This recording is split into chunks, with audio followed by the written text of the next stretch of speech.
सुखदेव बोले, हे परीक्षित, हमने खंडों की कथा तुमसे वर्णन किया, परमेश्वर के अवतारों का हाल, और जिस जिस खंड में जो जो अवतार नारायण ने लिए थे, और वहाँ के सब लोग उस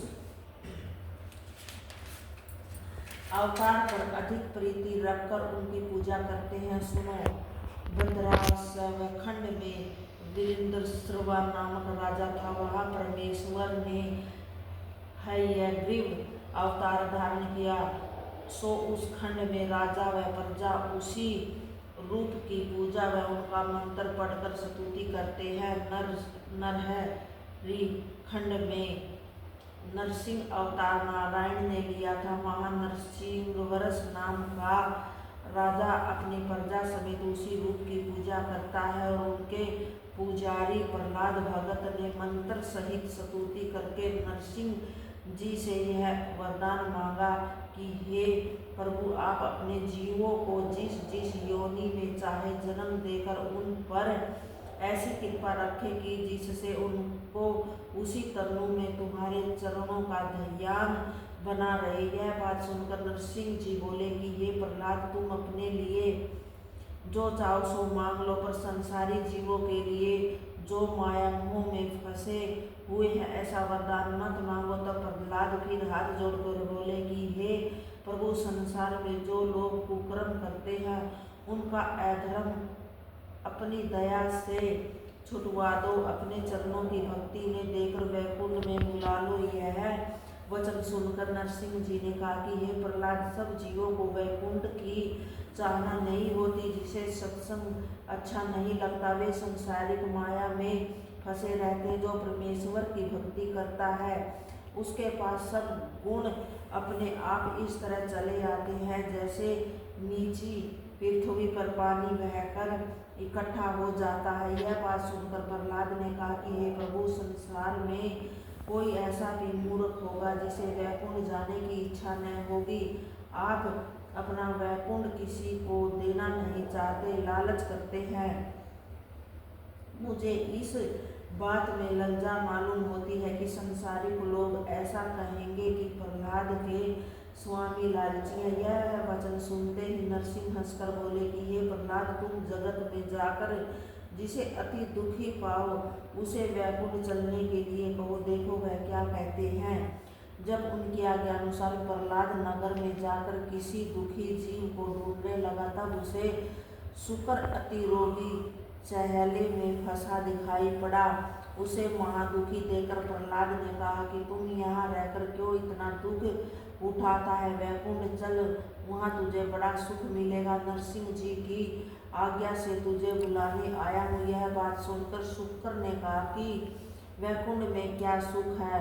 जब प्रहलाद ने वैकुंठ का सुख वर्णन किया तब वह शुकर बोला कि मैं अकेला वहाँ नहीं चल सकता, कुटुंब समेत कहो तो चलूं, तुम नरसिंह से पूछ आओ। यह वचन सुनते ही प्रहलाद ने जाकर नरसिंह से पूछा कि वे बोले बहुत अच्छा, सबको ले आओ। जब फिर प्रहलाद ने आकर उस शुकर के से परिवार समेत चलने के लिए कहा, तब उस शुकर की स्त्री ने प्रहलाद से पूछा कि वैकुंठ में हमारे खाने के लिए विष्ठा है या नहीं। प्रहलाद ने कहा वहाँ विष्ठा नहीं है और सब अच्छे अच्छे पदार्थ भोजन करने के हैं।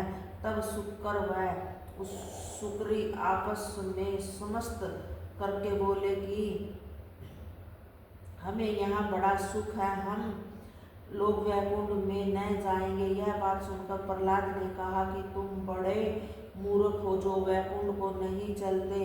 जब यह बात सुनकर वह शुकर प्रहलाद की ओर घूरने लगा, तब वे दूसरा जीव वैकुंठ में ले जाने के लिए ढूंढते हुए एक वृद्ध मनुष्य के पास जाकर बोले कि अब तुम बूढ़े हुए वैकुंठ में चलकर वहाँ का सुख भोगो। यह बात सुनकर वह बोला कि अभी मुझे संसार में जीकर अपने बेटों का मुंडन व विवाह करके नाती पोते देखने हैं। तुम्हारे कहने से अभी मर जाऊं, तुम यहाँ से चले जाओ। हमारे बेटों के सामने ऐसा वचन कहते हो वे तुम्हें दंड देंगे। जब प्रहलाद ने उस बूढ़े की बात सुनकर हार मान ली, तब नरसिंह जी के पास जाकर विनय किया कि हे प्रभु, संसार में सब छोटे बड़े अपने अज्ञान से माया मोह के जाल में फंसे हैं, इसलिए कोई मनुष्य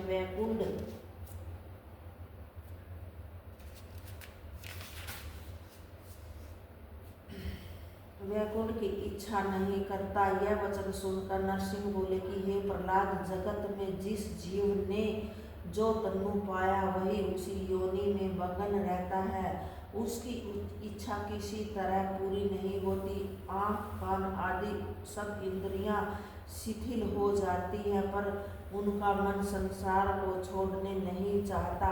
यह बात सुनकर प्रहलाद ने नरसिंह जी को दंडवत करके विनय किया कि हे प्रभु, यह सब आपकी माया है, जिसको आप दया करके ज्ञान देते हैं वह वैकुंठ जाने की इच्छा करता है। सबको ज्ञान प्राप्त होना बहुत कठिन है कि तूमालखंड में कामदेव भगवान ने अवतार लिया था। वहाँ लक्ष्मी जी प्रजा सहित मंत्र पढ़कर उनकी स्तुति व पूजा करती है। रमण खंड में परमेश्वर ने मत्स्य अवतार धारण किया था। वहाँ रमणक नामक राजा अपनी प्रजा सहित मत्स्य रूप की पूजा करता है। हिरण्यमय खंड में नारायण ने कच्छप अवतार धारण किया था। वहाँ हिरण्यमय